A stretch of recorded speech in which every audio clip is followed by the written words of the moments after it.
Deus querido, nós rogamos nesta hora que o Teu Santo Espírito realize aquela tarefa maravilhosa, que é nos fazer lembrar das Tuas palavras, e que Ele se manifeste em cada um de nós como o Consolador, aquele que cuida de cada um de nós. Não permite, ó Deus, que saiamos da mesma maneira que entramos, que a gente consiga ouvir a Tua voz, sentir o Teu toque, ser tratado por Ti, que nós possamos sair cheios de esperança, de que o Senhor está conosco e de que o Senhor vai agir a nosso favor. Conforme diz o profeta, nunca se ouviu, nem se conheceu um Deus que trabalha por aqueles que nele confiam. Que assim aconteça em nossa vida, que as nossas forças sejam renovadas, que a nossa visão seja desvendada, ó Deus, para a glória de Cristo Jesus. Venha agir, ó Deus, em nós, é a nossa oração. Toca, ó Deus, no corpo daqueles que estão enfermos, restaura-lhes a saúde, ó Deus. Toca, ó Deus, no coração daqueles que estão cheios de dúvida, com desânimo, angustiados, deprimidos. Ó Deus querido, cura emocionalmente, espiritualmente os Teus servos, ó Deus, aqueles que estão buscando esta cura. Ó Deus, visita os que estão em sofrimento, os que estão enlutados, e conforta, ó Deus, enche o coração de cada um deles da paz que excede todo entendimento. Que as verdades, que as Tuas promessas, ó Deus, sejam restauradoras na vida de cada um de nós. É a nossa oração, no nome precioso e poderoso de nosso amado Senhor e Salvador Jesus Cristo. Amém, ó Deus. Quero convidar você a abrir sua Bíblia lá em Hebreus, capítulo 9. Hebreus, capítulo 9, dos versos 1 a 15. Diz assim: Ora, a primeira aliança tinha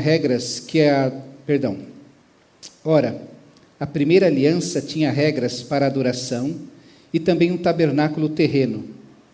Foi levantado um tabernáculo na parte da frente, chamada Lugar Santo. Estavam o candelabro, a mesa e os pães da presença. Por trás do segundo véu havia a parte chamada Santo dos Santos, onde se encontrava o altar de ouro para o incenso e a arca da aliança, totalmente revestida de ouro. Nessa arca estavam o vaso de ouro contendo o maná, a vara de Arão que floresceu e as tábuas da aliança. Acima da arca estavam os querubins da glória, que com sua sombra cobriam a tampa da arca, ou o propiciatório. A respeito destas coisas não cabe agora falar detalhadamente. Estando tudo preparado, essa tenda, esse tabernáculo, os sacerdotes entravam regularmente no lugar santo do tabernáculo para exercer o seu ministério. No entanto, somente o sumo sacerdote entrava no Santo dos Santos apenas uma vez ao ano, e nunca sem apresentar o sangue do sacrifício, que ele oferecia por si mesmo e pelos pecados que o povo havia cometido por ignorância. Dessa forma, o Espírito Santo estava mostrando que ainda não havia sido manifestado o caminho para o Santo dos Santos, enquanto permanecia o primeiro tabernáculo. Isso é uma ilustração para os nossos dias, indicando que as ofertas e os sacrifícios oferecidos não podiam dar ao adorador uma consciência perfeitamente limpa. Eram apenas prescrições que tratavam de comida e bebida e de várias cerimônias de purificação com água. Essas ordenanças exteriores foram impostas até o tempo da nova ordem. Quando Cristo veio como sumo sacerdote dos benefícios agora presentes, ele adentrou o maior e mais perfeito tabernáculo não feito pelo homem, isto é, não pertencente a esta criação. Não por meio de sangue de bodes e novilhos, mas pelo seu próprio sangue, ele entrou no Santo dos Santos de uma vez por todas e obteve eterna redenção. Ora, se o sangue de bodes e touros e as cinzas de uma novilha espalhadas sobre os que estão cerimonialmente impuros os santificavam, de forma que se tornam exteriormente puros, quanto mais o sangue de Cristo, que pelo Espírito Eterno se ofereceu de forma imaculada a Deus, purificará a nossa consciência de atos que levam à morte, para que sirvamos ao Deus vivo. Por esta razão, Cristo é o mediador de uma nova aliança, para que os que são chamados recebam a promessa da herança eterna, visto que ele morreu como resgate pelas transgressões cometidas sobre a primeira aliança. Amém? Quero convidar você a orarmos mais uma vez por essa meditação desta noite.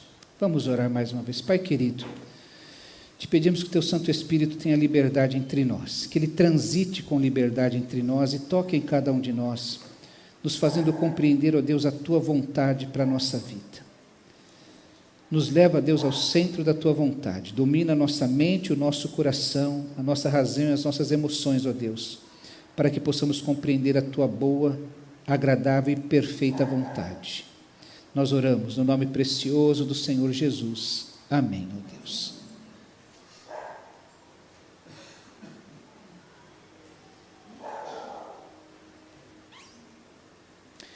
Nós temos falado sobre o sangue de Cristo e pensamos logo no primeiro encontro que o sangue de Cristo ele é fonte de salvação. Ele trata dos nossos pecados. Ele nos faz com que possamos retornar à presença de Deus. No domingo passado, nós pensamos no sangue de Cristo como fonte de poder para viver uma nova vida, uma vida de santidade na presença de Deus, que nos aproxima do Senhor das nossas vidas. Hoje eu gostaria de pensar no sangue de Cristo como aquele que purifica a nossa consciência. Você vai se lembrar, por exemplo, que desde o primeiro pecado, desde aquele primeiro casal que pecou, o ser humano começou a ter uma consciência, vou chamar de pesada, que não está purificada.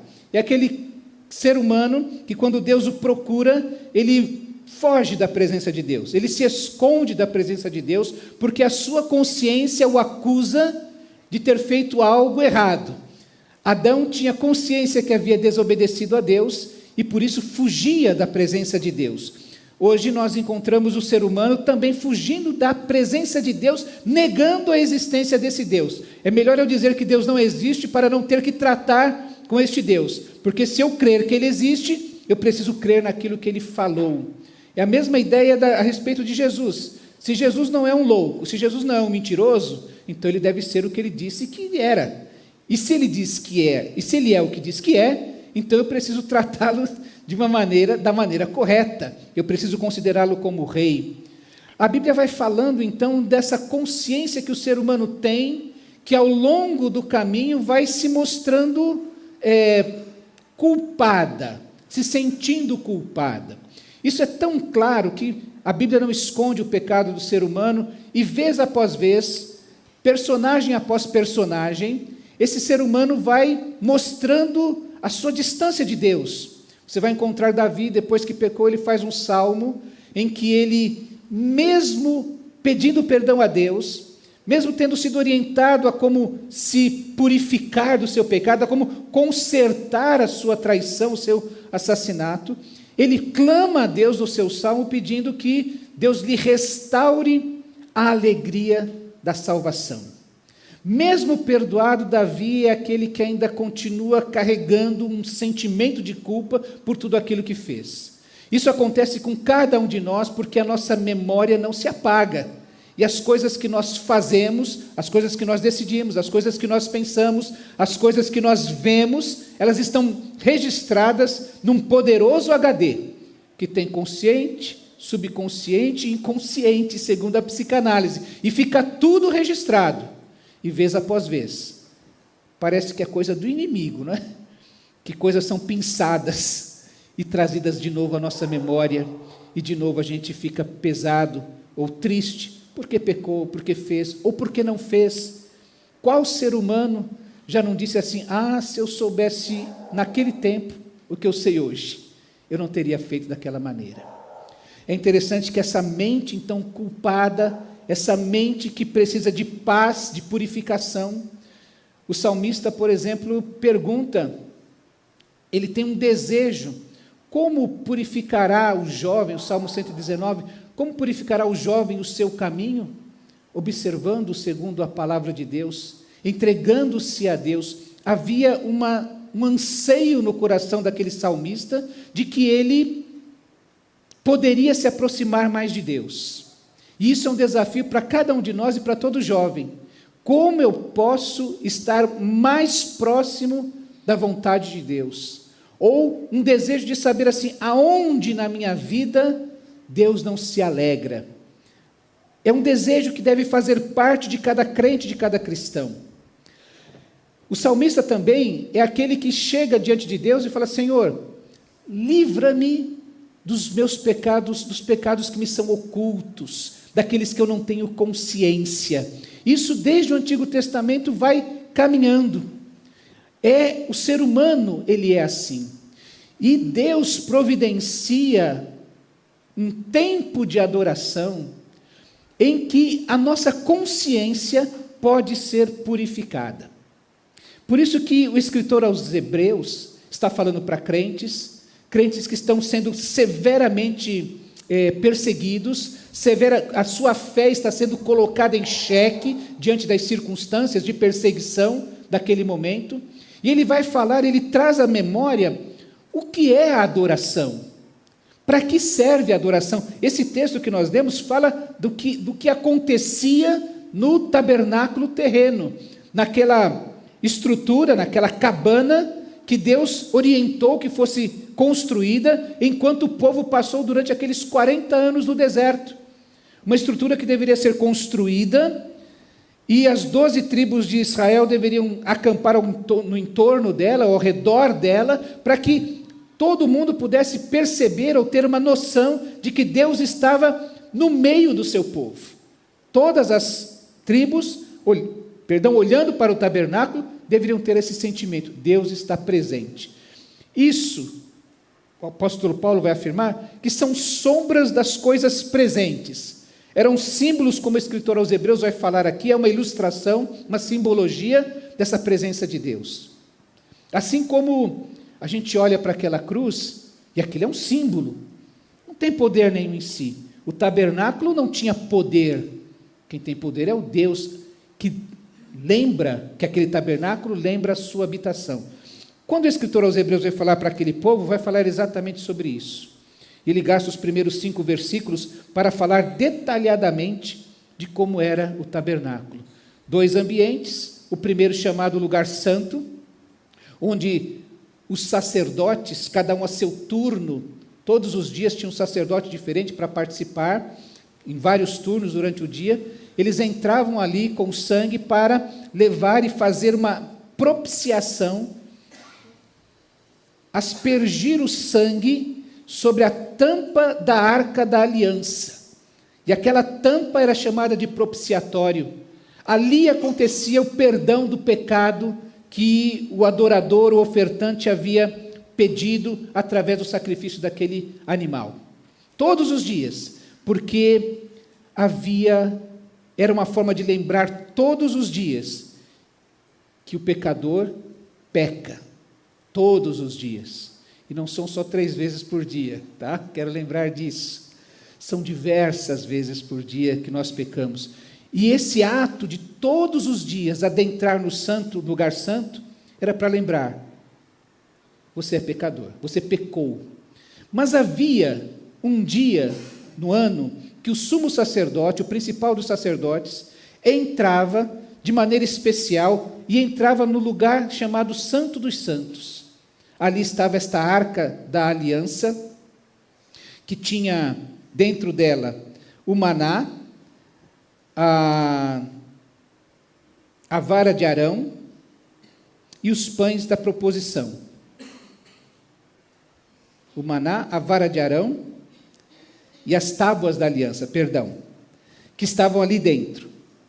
Nesse lugar, ele fazia propiciação pelos pecados que o povo não tinha consciência, aqueles pecados que estavam ocultos. que a pessoa pudesse achar que não tinha pecado. Esse ato lembrava, se aquele ato que era feito todos os dias nos lembrava que nós pecamos todos os dias, no lugar santíssimo, no lugar santo dos santos, era lembrado que nós somos pecadores. Mesmo que alguém dissesse assim, olha, eu pedi perdão ontem pelos pecados de ontem, e hoje eu ainda não tive tempo de pecar, era um erro, porque os pecados ocultos, como o salmista dizia, livra-me dos pecados ocultos, estavam ali, lembrando que nós somos pecadores, quer tenhamos consciência ou não, quer saibamos descrever os pecados que temos ou não.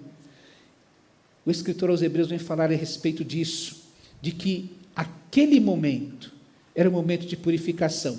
Isso era feito através do sangue de ovelhas, de bodes, que eram levados para morrer. E o argumento do escritor aos Hebreus, no versículo 5, ele vai falar, descreveu o tabernáculo, mas ele diz, olha, a respeito destas coisas, não cabe falar detalhadamente aqui de cada detalhe, mas que acontecia, era a dinâmica do perdão dos pecados que se exercia naquele tempo. Ele vai falar, por exemplo, que no verso 7, quando ele diz assim, no entanto, somente o sumo sacerdote entrava no Santo dos Santos apenas uma vez por ano e nunca sem apresentar o sangue do sacrifício, que ele oferecia por si mesmo e pelos pecados que o povo havia cometido por ignorância ou que não tivesse consciência desses pecados. Ele vai falar ainda que, no verso 9, que tudo isso era uma ilustração para os nossos dias, indicando que as ofertas e os sacrifícios oferecidos não podiam dar ao adorador uma consciência perfeitamente limpa, que era aquilo que a experiência de Davi. Eu pequei, Natan chegou para Davi, exortou, apontou seu pecado, Davi teve consciência do seu pecado, Davi chorou diante de Deus, lamentou, pediu perdão, mas ele continuava orando, Senhor, torna a dar-me a alegria da sua salvação, porque os sacrifícios que eram feitos não podiam dar uma consciência perfeitamente limpa, porque o que eles faziam era purificar o adorador exteriormente, aspergir o sangue, levar a oferta, ser lavado com água, era uma purificação exterior, nem sempre acontecia dentro do coração. É uma acusação que Jesus fazia àqueles que eram hipócritas, ele chamou alguns fariseus de hipócritas, porque quando eles iam adorar a Deus, exteriormente estavam perfeitos, eles oravam corretamente, mas o seu coração desejava apenas o aplauso alheio. Quando eles iam entregar ofertas, eles entregavam ofertas no lugar certo, no gasofilácio, mas eles não faziam com um coração sincero, entregando aquilo que era importante para eles, mas os restos, as sobras daquilo que eles tinham. Ele fala então de que é possível exteriormente estar bem e interiormente ainda não purificado. Mas o argumento do escritor aos Hebreus é que, olha,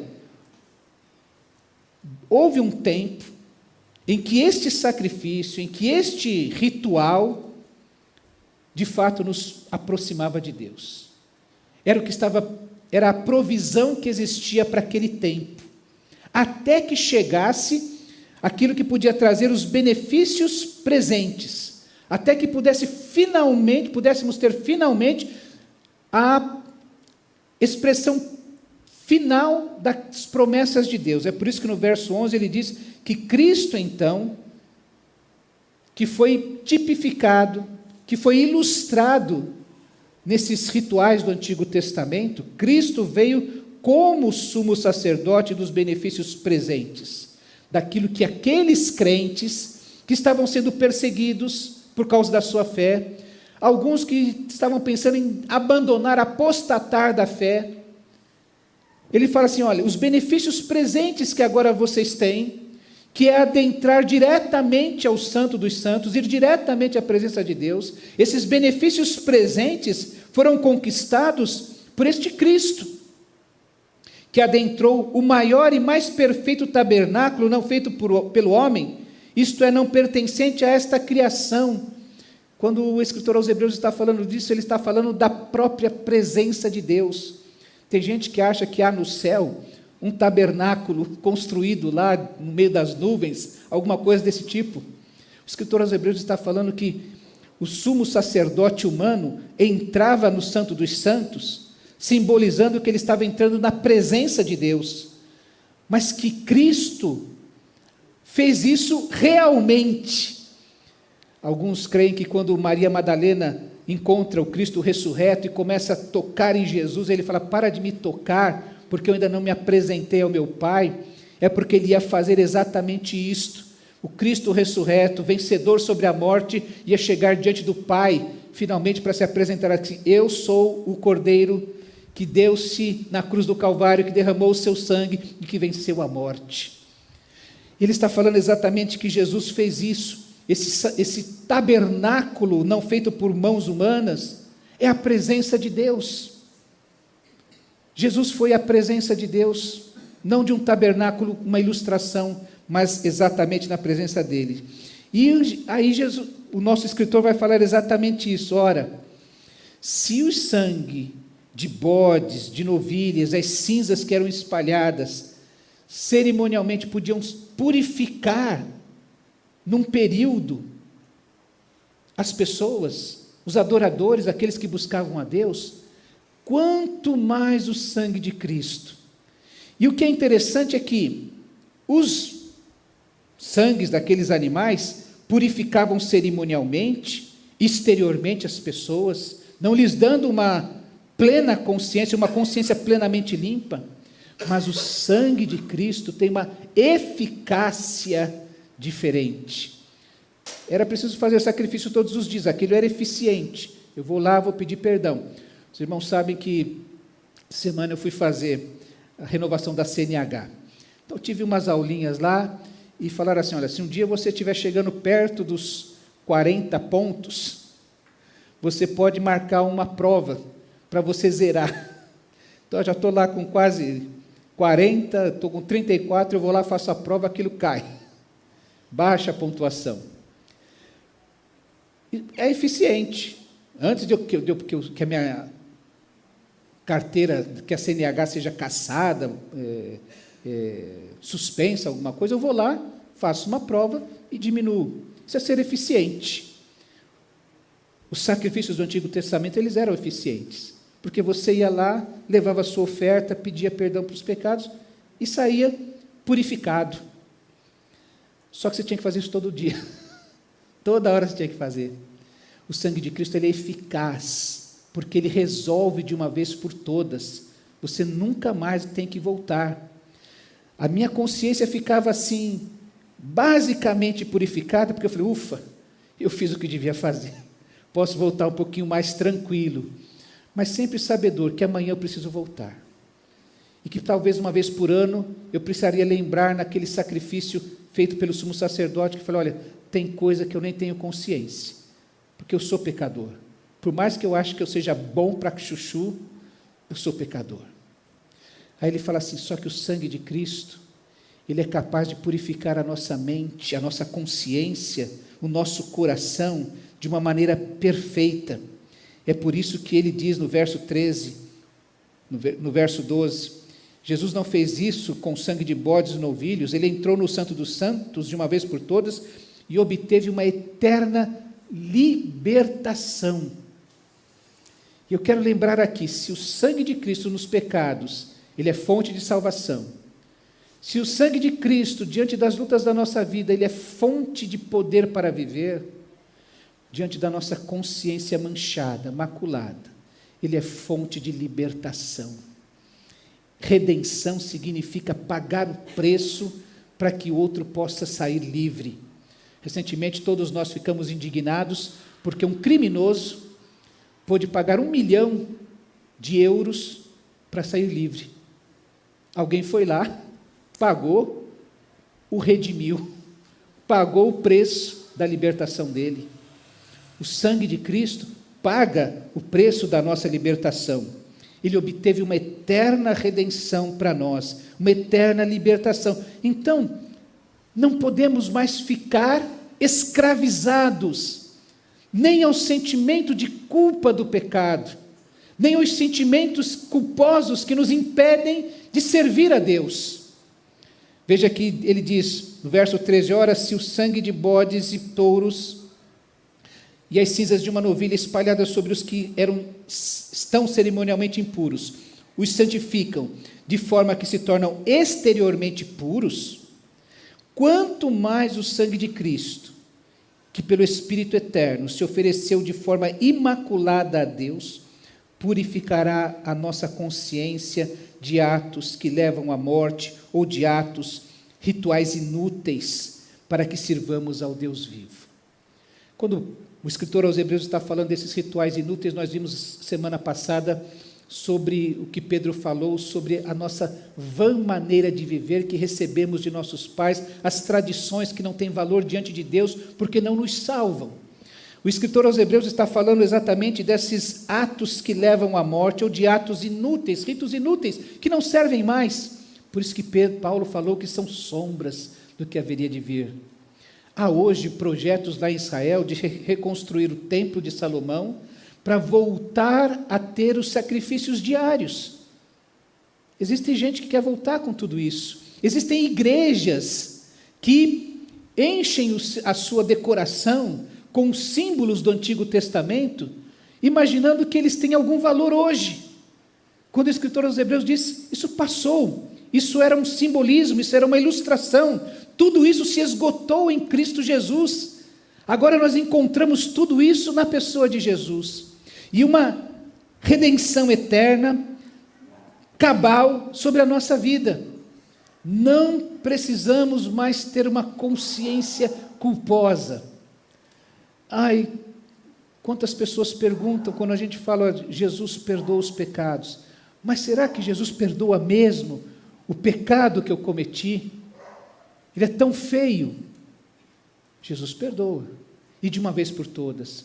E essa consciência que por vezes nos impede de servir a Deus. Veja que esta parte que nós lemos aqui, diz que Ele nos purificará a consciência de atos que levam à morte, para que sirvamos ao Deus vivo. O escritor aos Hebreus está desafiando os seus ouvintes a servir com a própria vida ao Deus vivo. Talvez alguns de vocês tenham que servir a Deus até a morte. Ele vai falar, nenhum de nós teve que sofrer até o sangue, até derramar o seu sangue. E servir a Deus é dedicar-se completamente a Deus, é não ter empecilhos que eles estavam encontrando, por exemplo, naquele instante. Será que eu sou capaz de enfrentar a morte? Será que eu sou digno disso? Será que vale a pena servir a Deus diante da perseguição que está acontecendo?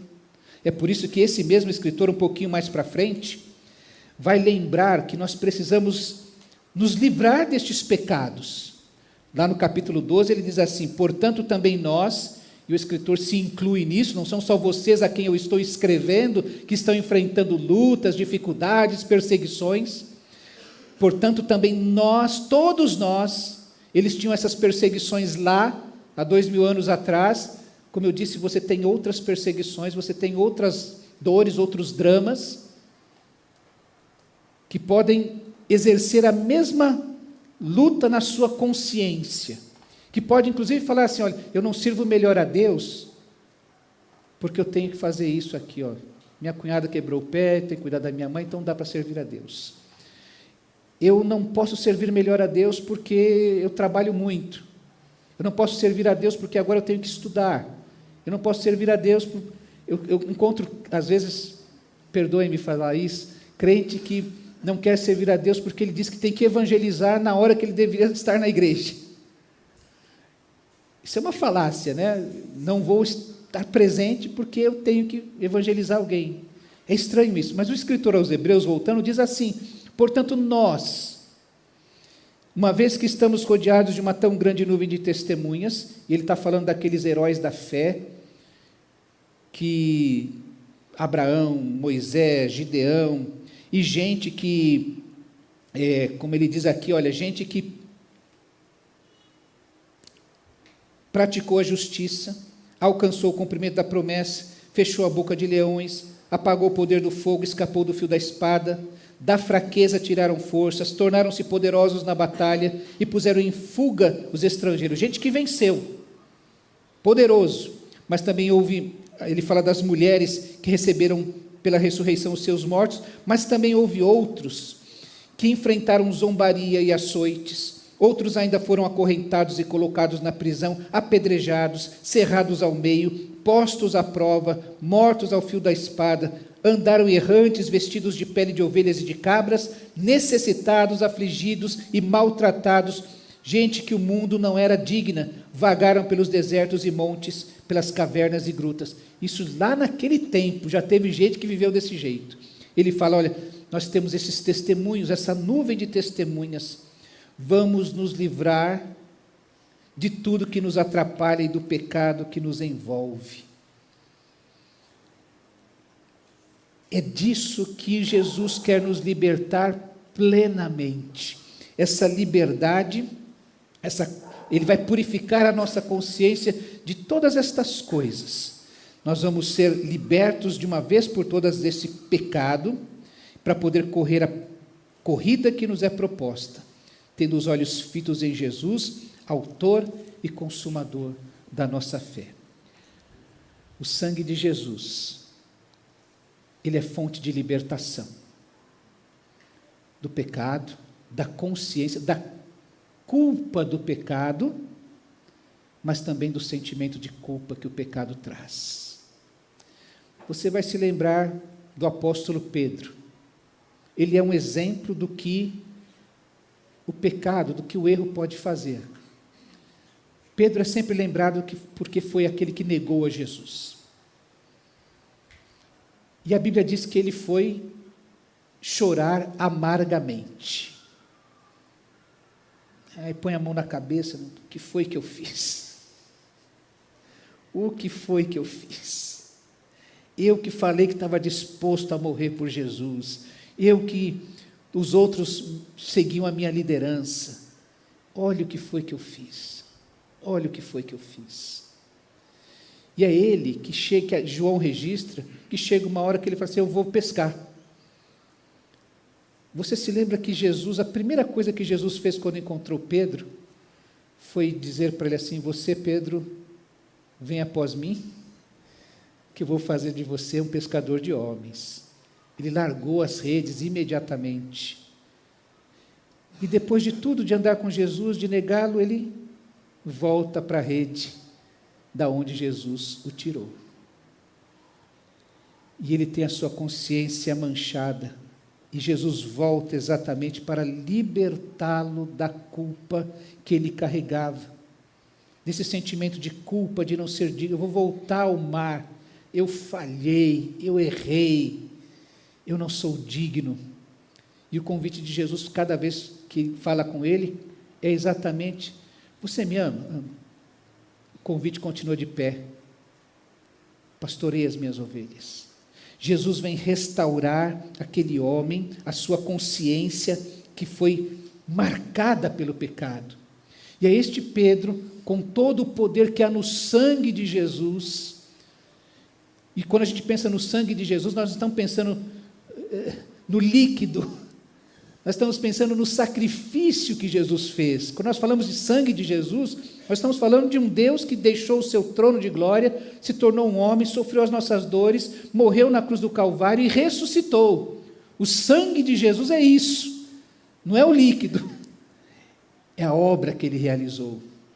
E continuou realizando na vida de Pedro, porque vai empoderar Pedro, e Pedro, ainda que cometesse futuros pecados, soubesse que é pecador, nunca mais permitiu que a sua consciência manchada, culpada, o impedisse de servir a Jesus. O sangue de Jesus, em algum momento da minha história, lá no passado, me libertou da culpa do pecado, da pena do pecado. O salário do pecado, que é a morte, esse salário eu não recebo mais, não tem mais poder sobre a minha vida. Mas hoje, o sangue de Cristo me liberta do poder do pecado na minha vida. E aí, qual é o teu pecado? É uma consciência pesada por algo que você fez? É uma tristeza que domina o seu coração e você não sabe por quê? É o desânimo? É o medo de se entregar a Jesus? De falar como aqueles homens do passado: eis-me aqui, envia-me? É o medo de largar as redes para servir? É o medo de falar abertamente sobre a sua fé?